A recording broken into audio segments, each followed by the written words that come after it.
India முழுவதையுமே மிகவும் நடுக்கத்திற்குள்ளாக இருக்கக்கூடிய பரபரப்புக்குள்ளாக இருக்கக்கூடிய ஒரு பயங்கரம் அப்படின்னா பகல்கம்ல நடந்த பயங்கரவாத தாக்குதல் அப்படிங்கிறது நம்ம எல்லாருக்கும் தெரியும். இதனை ஒட்டி அரசியல் ரீதியாகவும் சரி நிறைய நடவடிக்கைகள் அப்படிங்கிறத இந்திய அரசாங்கம் மேற்கொண்டுட்டு வருது. உலக நாடுகள் மொத்தத்துடைய கவனத்தையும் இந்தியா பக்கம் திருப்பி இருக்கக்கூடிய இந்த ஒரு தாக்குதல் குறித்து இதுவரை என்னென்ன செய்திகள் வெளிவந்திருக்கு, இந்த பயங்கரவாத தாக்குதலுக்கு யார் பொறுப்பேற்றிருக்காங்க அப்படின்னு சொல்லப்பட்டதோ அவங்க தரப்பிலிருந்து என்னென்ன விளக்கம் வந்திருக்கு, அவர்கள் என்ன குற்றச்சாட்டை முன்வைக்கிறார்கள் அப்படிங்கிற மாதிரியான தகவல்களை தான் பார்க்க போறோம்.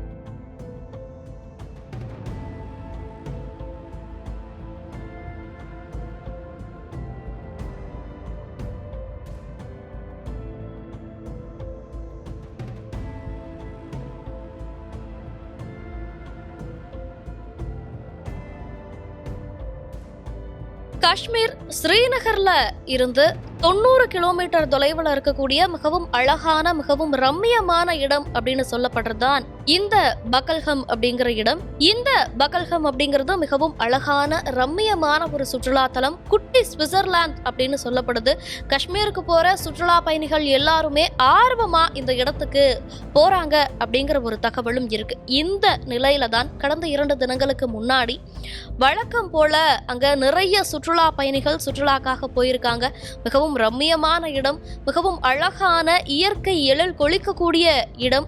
இந்த இடத்துல இயற்கையை ரசிச்சுட்டு குடும்பத்தோடவும் சரி கணவன் மனைவியாகவும் சரி இன்னும் நண்பர்களோட சுற்றுலா வந்த எல்லாருமே தங்களுடைய அந்த ஒரு சுற்றுலாவை ரொம்பவுமே ரசிச்சுட்டு இருந்திருக்காங்க.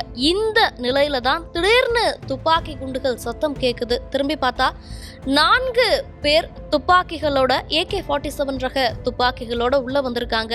வந்து ஆண்களை குறிவைத்து சரமாரியான தாக்குதல் அப்படிங்கிறது நடக்குது. இதுல 26 சுற்றுலா பயணிகள் கொலை செய்யப்பட்டிருக்காங்க. இதனைத் தொடர்ந்து நாடே மிகவும் பரபரப்பாகுது. இந்த தாக்குதல் யாரால நிகழ்த்தப்பட்டிருக்கும் அப்படின்னு ஒரு கேள்வி எழுது. எதற்காக பயங்கரவாத தாக்குதல் குறிப்பா சுற்றுலா பயணிகளை குறிவைத்து காஷ்மீர்ல நடந்திருக்கு அப்படிங்கிற கேள்வி நாட்டு மக்கள் அனைவருக்குமே எழுது.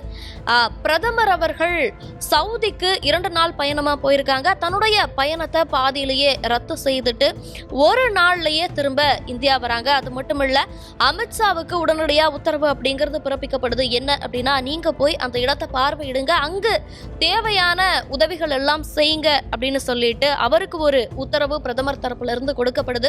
அமித்ஷா அவர்களும் அங்க போறார். அந்த 26 பேர் கொல்லப்பட்டவர்களுக்கு இறுதி அஞ்சலி அப்படிங்கிறது நடக்குது. அதுல அமித்ஷா அவர்களும் கலந்துக்கிறாங்க. இது மட்டும் இல்ல, இதனை தொடர்ந்து பாதுகாப்பு நடவடிக்கைகள் அப்படிங்கிறது நிறைய நடக்குது. அது மட்டும் இல்ல, இந்த பயங்கரவாதிகளுக்கு தக்க பதிலடி கொடுக்கப்பட வேண்டும் அப்படிங்கிற ஒரு அந்த கோப அலை இந்தியா முழுவதுமே எழுது. இந்த நிலையில தான் தாக்குதலுக்கு உள்ளானவங்க பல்வேறு தகவல்களை ஒன்னா சொல்ல ஆரம்பிக்கிறாங்க. அந்த செய்திகள் எல்லாம் பயங்கர வைரலாக ஆரம்பிக்குது. இதுல ஒருத்தர் என்ன சொல்லியிருந்தாங்க அப்படின்னா, நீங்க இந்துக்கள் தானா அப்படின்னு கேட்டு சுட்டாங்க அப்படிங்கிற தகவலை சொல்லியிருந்தாங்க. ஆனா இன்னொருவர் அதற்கு மறுப்பு தெரிவிச்சிருந்தாங்க. அவங்க என்ன சொல்லியிருந்தாங்க அப்படின்னா, இல்ல அப்படி எதுவும் கேட்டுட்டு சுடல, அவங்க உள்ள வந்தாங்க, ஆண்களை குறிவைத்து தாக்க ஆரம்பிச்சிட்டாங்க அப்படிங்கிறத அந்த தாக்குதலுக்கு உள்ளான அந்த இடத்துல இருந்து அந்த தாக்குதல்ல இருந்து தப்பிச்சு வந்த ஒரு பெண்மணி சொல்லியிருக்காங்க. அது மட்டும் இல்ல, நீங்க முஸ்லிம்கள் அப்படின்னு சொல்லிட்டு அவங்க மீதான வெறுப்பை பரப்புறீங்க. ஆனா இந்த வெறுப்பு தேவையற்ற ஒண்ணு. ஏன்னா நாங்க அங்க போராடிக்கிட்டு இருந்த போது பிஸ்மில்லா பிஸ்மில்லா அப்படின்னு கத்திட்டு உள்ள வந்த இஸ்லாமிய சகோதரர்கள் தான் என்னையும் என்னுடைய மகனையும் காப்பாத்தினாங்க அப்படின்னு சொல்லிட்டு பல்லவி அப்படிங்கிற ஒரு அந்த தாக்குதல்ல இருந்து தப்பிச்சு வந்து இஸ்லாமிய சகோதரர்கள் தான் என்னை காப்பாற்றினாங்க, அவங்க எனக்கு சகோதரர்கள் மாதிரி அப்படின்னு சொல்லிட்டு அவங்க தன்னுடைய அந்த அனுபவத்தையும் பகிர்ந்திருக்காங்க. அது மட்டுமில்ல, இந்துக்கள் மட்டும்தான் குறிவைத்து தாக்கப்பட்டாங்க, இந்துக்கள் மட்டும்தான் கொலை செய்யப்பட்டிருக்காங்க அப்படிங்கிற ஒரு செய்தி நாடு முழுவதும் பரவ ஆரம்பிச்ச நிலையில தான் அங்க நடந்த தாக்குதலை பார்த்த குதிரை சவாரிக்காக தன்னுடைய குதிரையை எடுத்துட்டு வந்த ஒரு சையத் ஹுசேன் அப்படிங்கிற நபர் அங்க இருக்கக்கூடிய சுற்றுலா பயணிகளை காப்பாத்துற முயற்சியில தன்னுடைய உயிரை விட்டிருக்கார் அப்படிங்கிற செய்தியும் விளம்பர தொடங்குச்சு. இந்த நிலையில பல்வேறு கண்டனங்களும் பல்வேறு விமர்சனங்களும் கூட எழுந்துட்டு வருது. என்ன அப்படின்னா, பாஜக அரசாங்கம் மதவாதத்தை தூண்டக்கூடிய வகையில இந்த ஒரு தாக்குதல் அப்படிங்கிறத கட்டமைக்க பார்க்கறாங்க. ஆனா இது மதம் சார்ந்த பிரச்சனை கிடையாது, இது ஒரு பயங்கரவாத தாக்குதல் அப்படிங்கிறத மக்கள் மறக்க வேண்டாம் அப்படின்னு பல்வேறு தரப்பினரும் தங்களுடைய அந்த கருத்தை முன் வச்சுட்டு வராங்க. இந்த ஒரு தாக்குதலை தொடர்ந்து என்னென்ன காஷ்மீர்ல நடந்திருக்கு அப்படின்னு பார்த்தா, காஷ்மீர்ல செயல்பட்டு வரக்கூடிய லஷ்கர்-இ-தொய்பா, இந்த லஷ்கர்-இ-தொய்பா அப்படிங்கிறது தலைமையகம் பாகிஸ்தான்ல இருக்கு. இந்த அமைப்புல ஒரு பகுதி காஷ்மீர்ல செயல்பட்டு வராங்க. அந்த பிரிவினர் தான் இந்த தாக்குதலை நடத்தினாங்க அப்படிங்கிற செய்தி பரவ தொடங்குது. இதனை தொடர்ந்து காஷ்மீர்ல என்னெல்லாம் நடக்குது அப்படின்னு பார்த்தா, அங்க இருக்கக்கூடிய சுற்றுலா பயணிகள் எல்லாரும் கிட்டத்தட்ட 95% ஹோட்டல் புக்கிங்ஸ் அப்படிங்கிறது கேன்சல் ஆயிருக்கு. இன்னும் அதிகமா கேன்சல் ஆயிட்டே வருது அப்படின்னு சொல்லப்படுது. அது மட்டும் இல்ல, சுற்றுலா தலங்களுக்காக யார் யாரெல்லாம் எந்தெந்த இடங்களுக்கு முன்பதிவு செய்திருந்தாங்களோ அந்த முன்பதிவுகள் எல்லாமே ரத்து செய்யப்பட்டிருக்கு அப்படிங்கிற ஒரு தகவலும் வெளியாகி இருக்கு. அது மட்டும் இல்ல, காஷ்மீர் மக்கள் ஒன்று திரண்டு இந்த ஒரு பயங்கரவாத தாக்குதல்ல உயிரிழந்தவங்களுக்காக அஞ்சலி செலுத்திட்டு வராங்க. தங்களுடைய கண்டனங்களை தெரிவிச்சிட்டு வராங்க. ஊர்வலமா போய் அவங்களுக்காக அஞ்சலி அப்படிங்கிறது செலுத்தப்பட்டுட்டு வருது.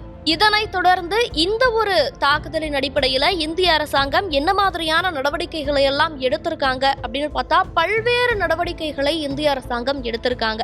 சிந்து நதிநீர் ஒப்பந்தம் அப்படிங்கிறது ரத்து செய்யப்பட்டிருக்கு. அது மட்டும் இல்ல, இந்தியாவில் இருக்கக்கூடிய பாகிஸ்தானியர்கள், அதாவது SVES விசால வந்த பாகிஸ்தானியர்கள் அனைவருமே 48 மணி நேரத்துல இந்தியாவை விட்டு வெளியேறணும் அப்படின்னு இந்திய அரசாங்கம் உத்தரவு பிறப்பித்திருக்கக்கூடிய நிலையில இங்கே இருக்கக்கூடிய தங்களுடைய சொந்த காரணங்களுக்காகவோ இல்லை வேலை விஷயமாவோ பாகிஸ்தான்ல இருந்து இந்தியாவிற்கு வந்திருந்தவர்கள் அந்த SVES விசா அப்படிங்கிறது ரத்து செய்யப்பட்டதை தொடர்ந்து உடனடியா இந்தியாவிலிருந்து வெளியேறணும் அப்படின்னு இந்திய அரசாங்கம் கேட்டுக்கொண்டதற்கிணங்க அவர்கள் எல்லாரும் வெளியேறி கொண்டிருக்கிறார்கள். அது மட்டுமல்ல, இந்தியாவில் இருக்கக்கூடிய பாகிஸ்தான் தூதரக அதிகாரிகளுக்கு கொடுக்கப்பட்டிருந்த அந்த ஒரு பாதுகாப்பு அப்படிங்கிறது திரும்ப பெறப்பட்டிருக்கு. அது மட்டுமல்ல, இங்க இருக்கக்கூடிய தூதரகம் மூடப்பட வேண்டும் அப்படின்னு இந்திய அரசு ஒரு உத்தரவு பிறப்பிச்சிருக்கு.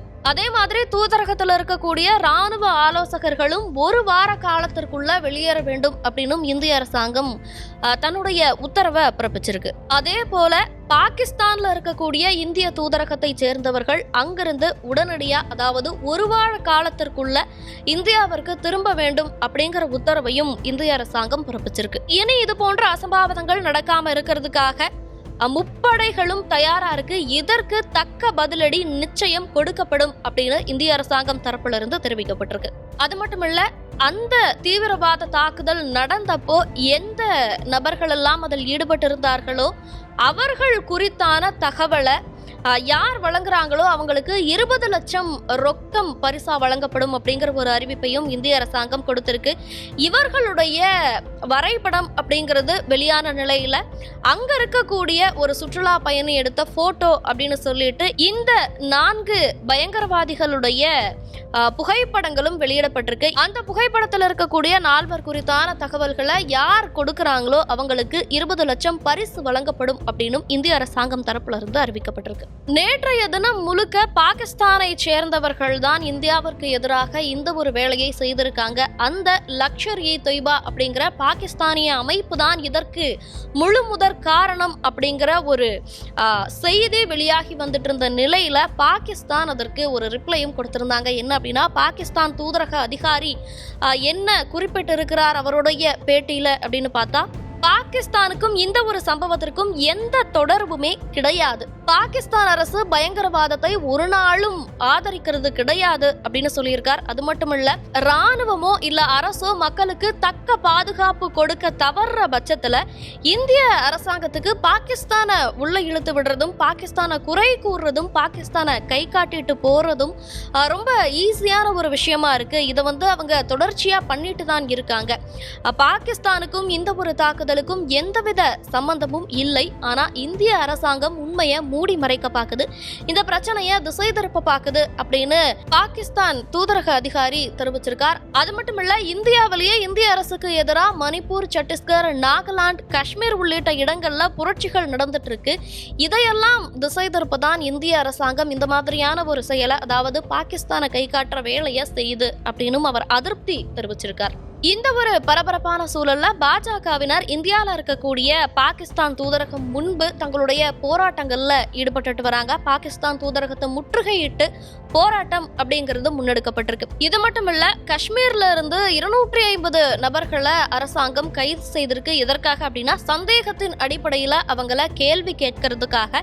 இந்த ஒரு தாக்குதல் குறித்தான தகவல்கள் அவங்களுக்கு ஒருவேளை தெரிஞ்சிருக்க வாய்ப்பு இருக்கு அப்படிங்கிற அந்த அடிப்படையிலும், பயங்கரவாதிகள் குறித்தான தகவல்கள் அவங்களுக்கு தெரிஞ்சிருக்க வாய்ப்பு இருக்கு அப்படிங்கிற அடிப்படையிலையும் கிட்டத்தட்ட 250 நபர்களை விசாரணை வளையத்துக்குள்ள கொண்டு வந்திருக்காங்க. அவங்கள கேள்வி கேட்கறதுக்காக கைது செய்யப்பட்டிருக்கிறதாகவும் தகவல்கள் வெளியாகி இருக்கு. இது மட்டுமல்ல, தாக்குதல் நடந்த சமயத்துல ஏன் எந்த பாதுகாப்பு அதிகாரிகளுமே அந்த இடத்துல இல்ல அப்படிங்கிற ஒரு கேள்வி மிகவும் பூதாகரமா முன்வைக்கப்பட்டு வருது. என்ன அப்படின்னா, காஷ்மீர் அப்படிங்கிறது நமக்கு ஏற்கனவே நல்லா தெரிஞ்ச ஒரு இடம். அங்க பதற்றமான சூழல் அப்படிங்கிறது அடிக்கடி நிலவக்கூடிய ஒரு இடம். எவ்வளவு முக்கியமான இடம் அப்படிங்கிறது நம்ம எல்லாருக்குமே தெரியும். இப்படி இருந்தும் ஒரு முக்கியமான சுற்றுலா தலத்துல ஏன் பாதுகாப்பு அதிகாரிகள் யாருமே இல்லை? பயங்கரவாத தாக்குதல் நடந்தப்ப கூட பொதுமக்கள் தான் அவங்கள போய் காப்பாத்தியிருக்காங்களே ஒழிய அங்க ஒரு பாதுகாப்பு அதிகாரிய கூட பார்க்க முடியலையே. ஏன் ராணுவத்தினர் எங்க போனாங்க? காஷ்மீர்ல அவ்வளவு பதற்றம் நிலவக்கூடிய நிலையில ஏன் பாதுகாப்பு அதிகாரிகளோ ராணுவத்தை சேர்ந்தவர்களோ அங்க இல்ல அப்படிங்கிற கேள்வி மிகவும் பூதாகரமா அரசாங்கத்தை நோக்கி முன்வைக்கப்பட்டு இருக்கு. இந்த பகல்காம் தாக்குதல் அப்படிங்கிறது மிகவும் பூதாகரமா பேசப்பட்டு வரக்கூடிய நிலையில பல நாட்டு தலைவர்களும் இந்தியாவின் பக்கம் நிற்கிறதாகவும், இந்த துயரமான காலகட்டங்கள்ல இந்தியாவுக்கு ஆதரவு தெரிவிக்கிறதாகவும் தங்களுடைய கருத்துக்களை பதிவு செய்துட்டு வந்தாங்க. பல்வேறு அரசியல் தலைவர்களும் தங்களுடைய கருத்துக்கள் அப்படிங்கிறத முன் வச்சுட்டு வராங்க. இந்த நிலையில தான் சுப்பிரமணிய சுவாமி அவர்களும் தன்னுடைய எக்ஸ் தளத்துல பதிவு ஒன்ன வெளியிட்டிருக்கார். அதுல அவர் என்ன சொல்லியிருக்கார் அப்படின்னா, மோடியும் அமித்ஷாவும் பதவி விலக வேண்டும் அப்படின்னு சொல்லியிருக்கார். எதற்காக அப்படின்னா, இனி மோடியையும் அமித்ஷாவையும் வைத்துக்கொண்டு பாஜக ஆட்சி அமைக்க முடியாது. அவர்கள் இருவரையும் இதற்கு முன்பு தலைவர்கள் எங்கு அனுப்பப்பட்டார்களோ அங்கு அனுப்பப்பட வேண்டும் அப்படின்னு அவர் தன்னுடைய எக்ஸ் தளத்துல பதிவிட்டிருக்கார். இது மட்டுமல்ல, இந்த தாக்குதல் குறித்தான பல்வேறு செய்திகள் வெளிவந்துட்டு இருக்கக்கூடிய நிலையில திடீர்னு ஒரு வீடியோ ஒன்று வைரலாயிருக்கு. அது என்ன வீடியோ அப்படின்னு பார்த்தா, எந்த பயங்கரவாத அமைப்பு இந்த தாக்குதலுக்கு பொறுப்பேற்றிருக்கிறதா செய்திகள் வெளியாச்சோ, எந்த பயங்கரவாத அமைப்பு இந்த தாக்குதலை நடத்தினதா குற்றம் சாட்டப்பட்டதோ அந்த அமைப்பின் துணைத் தலைவர், அதாவது லஷ்கர்-இ-தொய்பா அமைப்பினுடைய துணைத் தலைவர் சைஃபுல்லா கசூரி கண்ணீர் மல்க ஒரு வீடியோ ஒன்ன பதிவிட்டிருக்கார். அது என்ன வீடியோ அப்படின்னா, அதுல அவர் என்ன பேசியிருக்கார் அப்படின்னா, லஷ்கர்-இ-தொய்பா அமைப்பிற்கும் இந்த ஒரு தாக்குதலுக்கும் எந்த விதமான சம்பந்தமும் கிடையாது. இந்திய அரசாங்கம் இதை திசை திருப்ப பார்க்குது. இந்திய அரசாங்கம் தான் இந்த ஒரு தாக்குதல்ல ஈடுபட்டிருக்காங்க. ஆனா அதை மூடி மறைக்கிறதுக்காக லஷ்கர்-இ-தொய்பா அமைப்பு மேல பொய்யான குற்றச்சாட்டை முன்வைக்கிறாங்க. இந்த தாக்குதலுக்கும் லஷ்கர்-இ-தொய்பா அமைப்பிற்கும் எந்த விதமான சம்பந்தமும் கிடையாது, நாங்கள் பொறுப்பேற்கவில்லை அப்படின்னு அவர் அந்த வீடியோல கண்ணீர் மல்க பேசியிருக்கார். இந்த வீடியோ சமூக வலைதளங்கள்ல வைரல் ஆயிட்டு இருக்கு. ஒரு புறம் பயங்கரவாதத்தை ஒழிக்க வேண்டும் அப்படிங்கிற குரல்கள் மிகவும் பலமா எழுந்துட்டு இருக்கு. அதே மாதிரி ஏன் பாதுகாப்பு நடவடிக்கைகள் எதுவுமே எடுக்கப்படவில்லை? காஷ்மீர் அப்படிங்கிறது எவ்வளவு பதற்றத்திற்குரிய முக்கியமான இடம் அப்படிங்கிறது தெரியும், எவ்வளவு முக்கியமான சுற்றுலா தலம் அப்படிங்கிறதும் தெரியும். ஆனா அங்க எந்த ஒரு பாதுகாப்பு அதிகாரிகளுமே இல்லாததற்கான காரணம் என்ன அப்படிங்கிற ஒரு கேள்வியும் முன்வைக்கப்பட்டிருக்கு. அதே போல லஷ்கர்-இ-தொய்பா அமைப்பினுடைய துணைத் தலைவர், எங்களுக்கும் இதற்கும் சம்பந்தம் இல்லை, இதை இந்தியா திசை திருப்புகிறது, இந்திய அரசாங்கம் தான் இந்த ஒரு செயல்ல ஈடுபட்டிருக்கு அப்படிங்கிற பகிரங்க குற்றச்சாட்டை முன் வச்சிருக்கார். அதே போல பாகிஸ்தான் தூதரகமும் இதே மாதிரியான ஒரு பதிலை தான் சொல்லியிருக்கு. பாகிஸ்தானுக்கும் இதற்கும் எந்த சம்பந்தமும் இல்லை, பொய்யாக சித்தரிக்கப்படுகிறது அப்படிங்கிற ஒரு குற்றச்சாட்டை தான் அவர்களும் முன்வைத்திருக்காங்க. இந்த நிலையில இந்தியால அதிரடியா பல நடவடிக்கைகள் அப்படிங்கிறது இந்திய அரசாங்கம் தரப்புல இருந்து எடுக்கப்பட்டு வருது. என்னதான் இருந்தாலும் பயங்கரவாதம் அப்படிங்கிறது தவறான ஒரு செயல். 26 உயிர்கள் போயிருக்கு. அவர்களை ஆதரிக்க கூடாது, அவர்களுக்கு தக்க பாடம் புகட்ட வேண்டும். ஆனால் மத அடிப்படையில இந்த ஒரு பிரச்சனையை அணுகக்கூடாது அப்படிங்கிற குரல்களும் நிறைய எழுந்துட்டு இருக்கு. இந்த ஒரு சம்பவம் குறித்தும் இந்திய அரசாங்கத்தினுடைய நடவடிக்கைகள் குறித்தும் இல்ல லஷ்கர்-இ-தொய்பாவினுடைய துணைத் தலைவர் சொல்லி இருக்கிறது குறித்தும் நீங்க என்ன நினைக்கிறீங்க அப்படிங்கறத பத்தியும், இந்த சம்பவம் குறித்தான உங்களுடைய கருத்துக்கள் என்ன அப்படிங்கறதையும் கமெண்ட்ல சொல்லுங்க.